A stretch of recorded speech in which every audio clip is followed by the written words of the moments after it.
بسم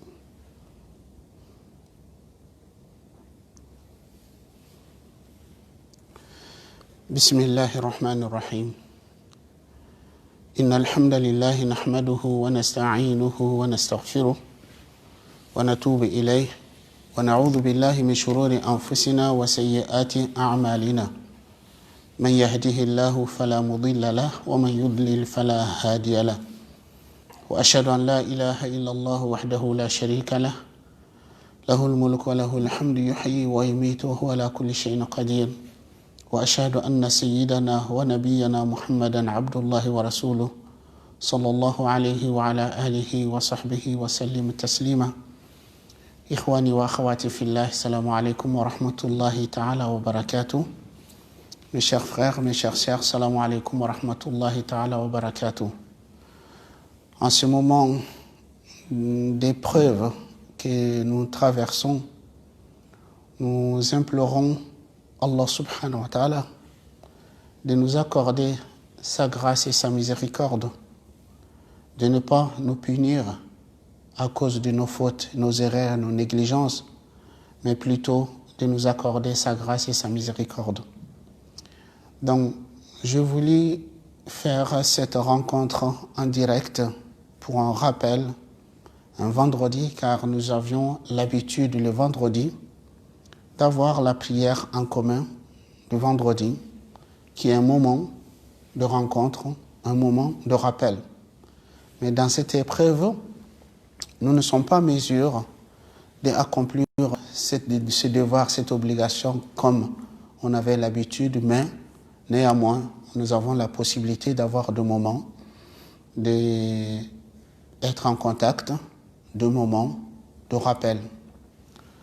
Mes chers frères et sœurs, ce que le monde traverse aujourd'hui, comme nous l'avions dit dans nos interventions précédentes, que c'est une épreuve. Dans cette épreuve, il y a beaucoup de gens qui se posent des questions. Est-ce que cette épreuve, c'est un châtiment? Est-ce que cette épreuve, c'est une miséricorde? En réalité, ça dépend. Car aujourd'hui, il y a plus de 7 milliards d'êtres humains sur Terre.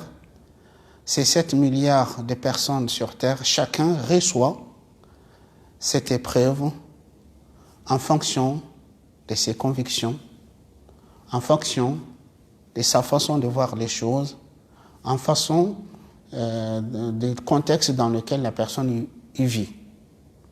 Donc certes, ce que nous vivons aujourd'hui, pour certaines, ça sera une miséricorde d'Allah subhanahu wa ta'ala. Et Inch'Allah, je reviendrai pour comment. Et aussi pour d'autres, ça peut être un châtiment. Mais nous, en tant que musulmans, en tant que croyants, nous avons foi en Allah subhanahu wa ta'ala. Nous savons qu'il y a un seul maître pour l'univers. Il y a un seul qui détient l'ordre. Il y a un seul qui fait ce qu'il veut. Allah subhanahu wa ta'ala, il nous dit dans le Coran, وَمَا أَصَابَ مِن مُصِيبَةٍ فَبِإِذْنِ اللَّهِ. Il dit, quoi que vous arrive comme malheur, c'est par la permission d'Allah. Donc rien ne peut arriver. Allah subhanahu wa ta'ala dit Ma asaba min musibatin fil ardi wala fi anfusikum illa fi kitabin min qabli an nabra'aha inna dhalika 'ala Allah yasir. Nul malheur n'atteint la terre ni vos personnes qui ne soient inscrits dans un livre avant que nous l'ayons créé.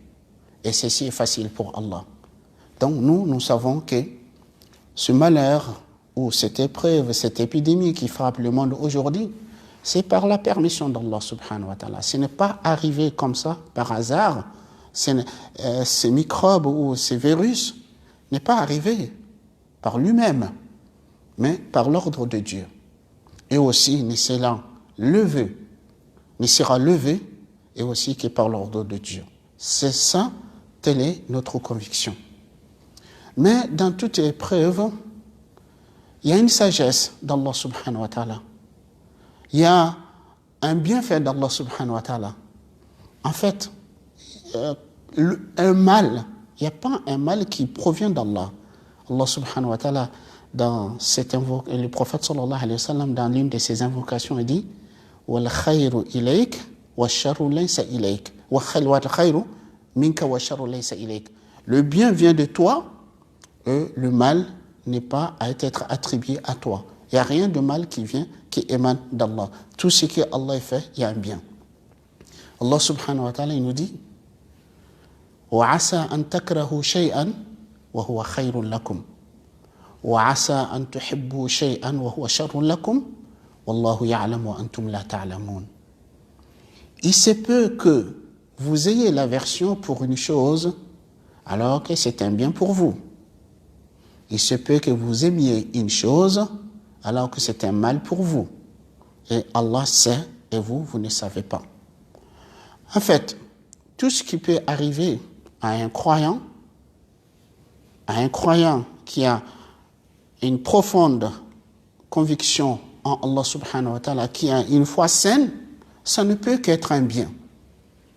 Comme le prophète sallallahu alayhi wa sallam nous dit عجبا لأمر المؤمن إن المؤمن أمره كله له خير إن أصابته ضراء صبر فكان خيرا له وإن أصابته سراء شكر فكان خيرا له وليس ذلك إلا للمؤمن. Le prophète sallallahu alayhi wa sallam il dit combien c'est étonnant l'affaire de croyant, l'état de croyant. Combien c'est étonnant l'état d'un croyant. Lorsqu'il est touché par un malheur, il se montre endurant, il est patient. Et ceci, c'est un bien pour lui.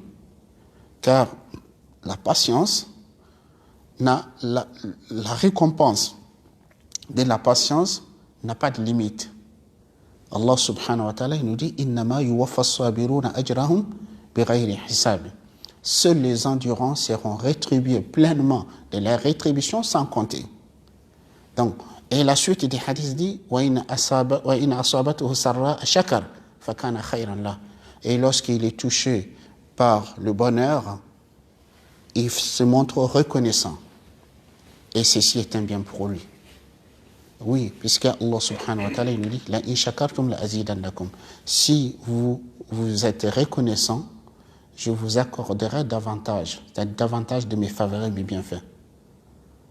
Et lorsqu'il est touché par le bonheur, il est reconnaissant. Et ceci est un bien pour lui.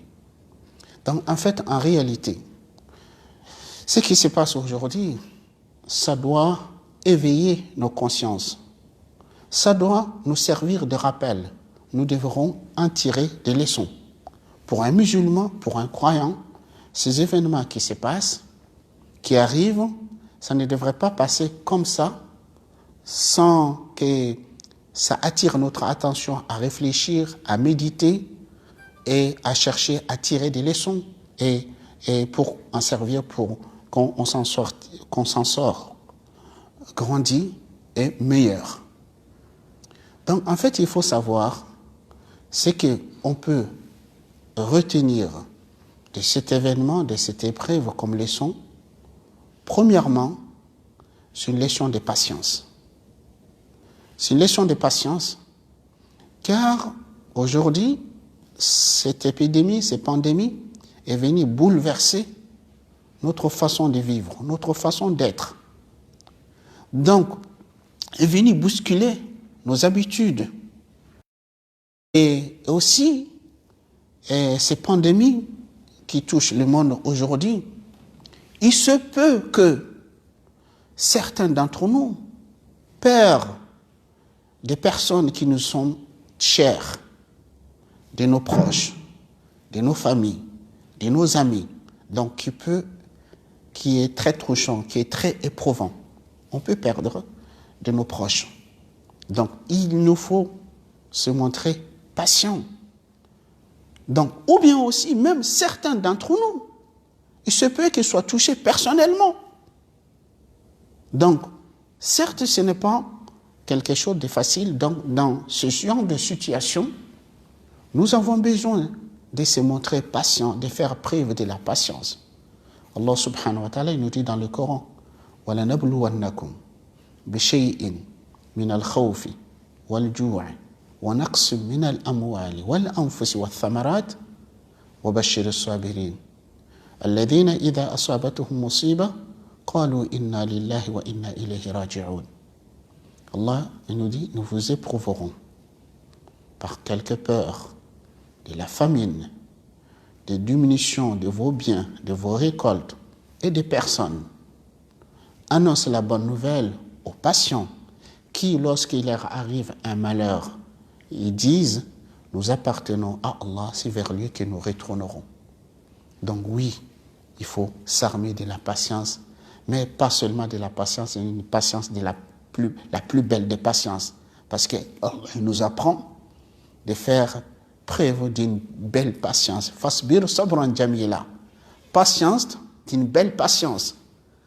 Yaqub alayhi salatu wassalam, le père du prophète Yusuf alayhi salatu wassalam, quand il a perdu Yusuf, il dit fasabrun jamil wallahu al-musta'anu ala ma tasifun. Je ferai preuve d'une belle patience et Allah, c'est lui mon soutien, c'est lui mon secours. Donc il faut faire preuve d'une belle patience dans cette épreuve que nous traversons aujourd'hui. Donc c'est une belle patience, c'est une patience tout en ayant confiance en Allah subhanahu wa ta'ala, en faisant confiance au choix d'Allah subhanahu wa ta'ala. Il se dire, Allah il est plus sage que moi, Allah est plus juste que moi, Allah est plus savant que moi. Ce que Allah choisit pour moi, c'est que Allah va choisir est le meilleur des choix. Donc, une belle patience, c'est une patience qui fait que on patiente sans se plaindre. On ne se plaint pas. On ne se plaint pas d'Allah subhanahu wa ta'ala à ses créatures. Et une belle patience, c'est une patience tout en étant positive, tout en cherchant à regarder, à comprendre ce qui est positif dans l'épreuve. Une belle patience, c'est le fait de faire patient tout en acceptant, tout en agréant ce que Allah décide avec un cœur apaisé. Oui, nous sommes des êtres humains. Le cœur peut s'attrister.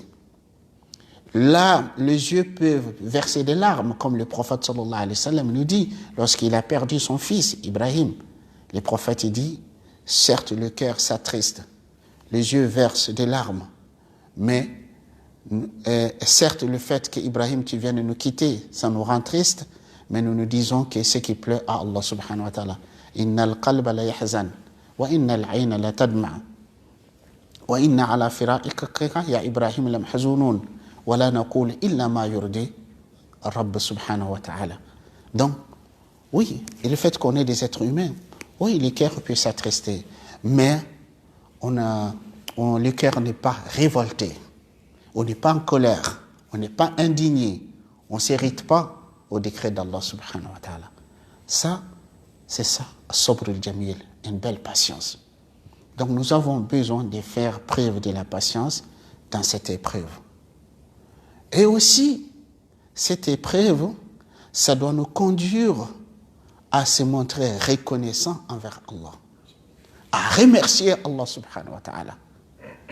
Et oui, à remercier Allah parce que cette épreuve, ça doit éveiller nos consciences, ça doit nous permettre de se rendre compte des faveurs et des grâces d'Allah subhanahu wa ta'ala dans lesquelles nous baignons et nous ne nous rendions pas compte de ces faveurs et ces bienfaits. Qui d'entre nous, qui imaginait, qui méditait, qui prenait le temps de réfléchir, de dire, mais le fait que le musulman rencontre ses frères musulmans, qu'on se serre la main, le fait de se serrer la main, est-ce que nous nous rendions compte que c'était une grâce, une faveur d'Allah, lorsqu'on se rencontre, qu'on se serre la main? C'est juste maintenant, quand on en est privé, on se rend compte que c'est une grâce d'Allah subhanahu wa ta'ala. Et le prophète sallallahu alayhi wa sallam nous dit, lorsque deux musulmans se rencontrent, se saluent, se serrent la main, Allah leur pardonnera avant qu'ils se quittent. Donc, cette faveur, cette grâce que nous avions, avant, peut-être on n'en tenait pas compte. Peut-être avant, ça nous disait rien. Mais maintenant, on se rend compte que c'est une grâce d'Allah subhanahu wa ta'ala. Le fait qu'on se rencontre, notamment des personnes que ça fait très longtemps qu'on ne s'est pas rencontrées, qu'on se serre dans ses bras, qu'on se fasse des câlins, qu'on s'embrasse, c'est une grâce d'Allah subhanahu, c'est un bienfait, mais on ne s'en rendait pas compte. Et aussi le fait que nous vivions en paix et en sécurité. Tu sors de chez toi quand tu veux, tu rentres quand tu veux, tu vas au travail, tu reviens, tu fais tes besoins, tu vivais en quelque sorte, entre guillemets, libre. Tu fais ce que tu veux quand tu veux. Et le fait que maintenant qu'on en soit privé, on se rend compte que c'est une grâce d'Allah, une faveur d'Allah dont on n'en était pas conscient. Et beaucoup d'autres choses qu'on peut dire à ce sujet. Moi, juste dans cette épreuve, l'autre fois, j'y réfléchissais, je me disais, en fait, entre guillemets, les géants de ce monde, les pays puissants, se sont réunis, ils ont fait des colloques, des congrès, pour pouvoir réduire la pollution atmosphérique. Mais ils ne sont jamais parvenus de se mettre d'accord. Mais mes chers frères et sœurs, si les spécialistes, si ils nous montrent dans ces quelques jours, quelques semaines de confinement, combien la pollution a été réduite, eh bien, c'est une grâce et une faveur d'Allah subhanahu wa ta'ala. Donc, dans cette épreuve, ça doit nous interpeller, ça doit nous rappeler les faveurs et les grâces d'Allah subhanahu wa ta'ala et à remercier Allah subhanahu wa ta'ala. Parce que la nature de l'homme, le propre de l'homme est de l'ingratitude vis-à-vis de son Créateur et son Seigneur. Allah subhanahu wa ta'ala nous dit « Innal insana li rabbihi lakanud » Certes, l'homme est très ingrat envers son Seigneur. Cette ingratitude, quand on l'entend, chacun dit « Non, moi je ne suis pas ingrat, moi je suis reconnaissant, moi je remercie Allah. » Mais en réalité, tout un chacun d'entre nous, nous ne remercions pas Allah comme il se doit. Et nous ne pourrons jamais nous acquitter de notre devoir de reconnaissance, de remerciement vis-à-vis d'Allah subhanahu wa ta'ala, même si l'un d'entre nous passe chaque instant de sa vie, depuis sa naissance jusqu'à sa mort, à ne rien faire que de remercier Allah, nous ne pourrons jamais nous acquitter de notre devoir de reconnaissance vis-à-vis d'Allah subhanahu wa ta'ala. Donc cette épreuve, ça doit nous amener à réfléchir, à méditer, à se rendre compte, à voir les faveurs et les grâces d'Allah subhanahu wa ta'ala dont il ne cesse de nous combler à chaque instant, à chaque moment de notre vie, mais qui passe inaperçu pour nous. Donc ça doit nous conduire à se montrer reconnaissant et remercier Allah subhanahu wa ta'ala. Et troisième leçon, que cet événement et que cette épreuve doit aussi, ça doit nous servir comme leçon à se remettre en cause, à revoir notre relation avec notre Créateur, notre Seigneur, à revoir notre relation avec nos semblables. Cette épreuve, ça doit nous conduire à chercher, à se changer, à être meilleur. Parce que Allah subhanahu wa ta'ala, il nous dit « Inna Allah la yughayyiru ma bi qawmin hatta yughayyiru ma bi anfusihim » Dieu ne change pas l'état d'un peuple tant que les individus ne changent pas leur état, leurs conditions. Donc, en fait, ce moment, cette épreuve qui se passe aujourd'hui, ça doit nous servir une leçon, un élan à chercher à se changer. Combien nous sommes négligents de nos devoirs vis-à-vis d'Allah subhanahu wa ta'ala. Combien nous sommes négligents de nos devoirs vis-à-vis de nos semblables. Combien nous sommes négligents de nos devoirs vis-à-vis de nos frères et nos sœurs. Combien nous sommes négligents vis-à-vis de nos devoirs, vis-à-vis de nos familles, nos épouses, nos époux, les femmes, leurs époux, nos enfants. Combien nous sommes négligents, combien nous manquons à nos devoirs. Donc, cet instant, ce moment, ça doit nous servir de rappel. Ça doit nous servir un moment de méditation, un moment de réflexion, un moment de remise en cause pour essayer d'être meilleur. Bien sûr, celui dont les épreuves, le rappel de son Créateur, son Seigneur, les épreuves lui permettent de changer ses rapports, d'avoir une meilleure relation avec son Créateur et son Seigneur, une meilleure relation avec ses semblables, l'épreuve pour lui est une faveur, est une grâce, est un bienfait. Mais celui dont l'épreuve le plonge dans l'oubli, dans l'insouciance, dans l'éloignement de son Créateur, bien sûr, c'est un châtiment, c'est une punition pour telle personne. Donc, dans chaque épreuve que Allah subhanahu wa ta'ala fait subir à ses serviteurs, à ses créatures, en fait, c'est à double tranchant. Ça peut être un bien pour celui dont les épreuves vont lui permettre de se rapprocher davantage de Dieu, comme ça peut être une punition, un châtiment pour celui dont les épreuves vont l'éloigner davantage d'Allah subhanahu wa ta'ala et de l'agrément d'Allah. Que Allah ne fasse pas que nous soyons de ceux dont les épreuves les éloignent d'Allah, mais au contraire qu'Allah fasse que nous soyons de ceux dont les épreuves les rapprochent d'Allah subhanahu wa ta'ala. Une dernière leçon que nous devrons retenir de cette épreuve, c'est que cette épreuve nous sert,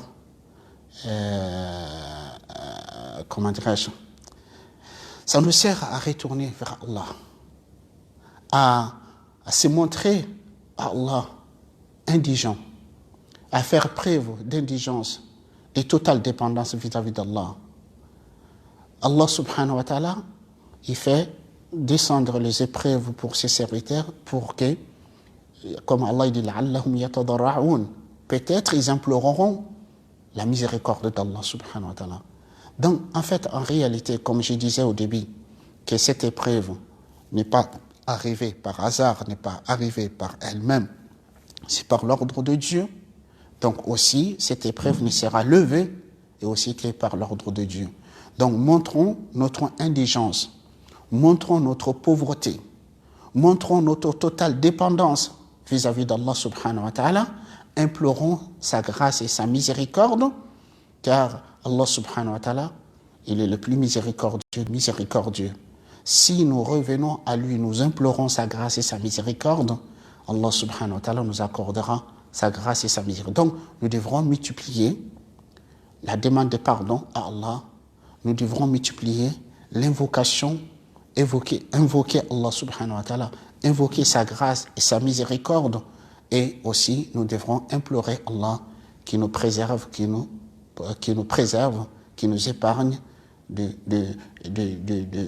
malheur, qui nous épargne de ces décrets difficiles. Ya Allah, c'est toi le Seigneur des cieux et de la terre. C'est toi le Tout-Puissant.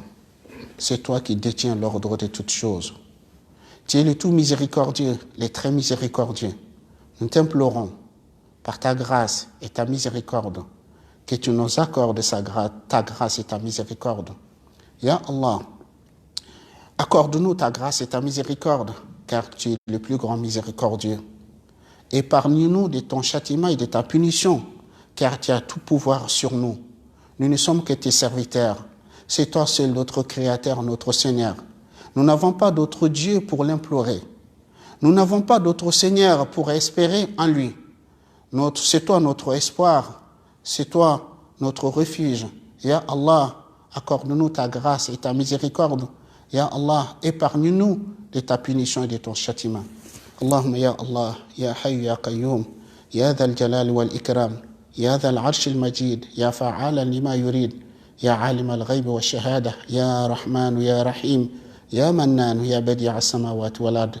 نسألك بأسمائك الحسنى كلها وصفاتك العلى ونسألك بكل اسم هو لك سميت به نفسك أو أنزلته في كتابك أو علمته أحدا من خلقك أو استأثرت به في علم الغيب عندك أن تغفر لنا ذنوبنا. اللهم اغفر لنا ذنوبنا وكفر عنا سيئاتنا. اللهم اغفر لنا تقصيرنا. اللهم اغفر لنا تقصيرنا. اللهم يا أرحم الراحمين، نسألك برحمتك الواسعة التي وسعت كل شيء أن ترحمنا وترفع عنا البلاء. اللهم ارحمنا وارفع عنا البلاء. اللهم ارحمنا وارفع عنا البلاء. اللهم إنا نعوذ برضاك من سخطك وبمعافاتك من عقوبتك وبك منك لا نحصي ثناء عليك أنت كما أثنيت على نفسك فلك الحمد حتى ترضى.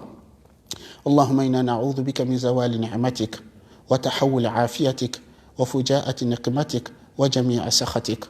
اللهم إنا نعوذ بك من البرث والجزام والجنون وسيء الأسقام. اللهم يا أرحم الراحمين ارحمنا. اللهم إنا نسألك العفو والعافية في ديننا ودنيانا، في ديننا ودنيانا وأهلينا ومالنا. اللهم استر عوراتنا وآمن روعاتنا. اللهم احفظنا من بين أيدينا ومن خلفنا وعن أيماننا وعن شمائلنا ومن فوقنا، ونعوذ بعظمتك أن نغتال من تحتنا.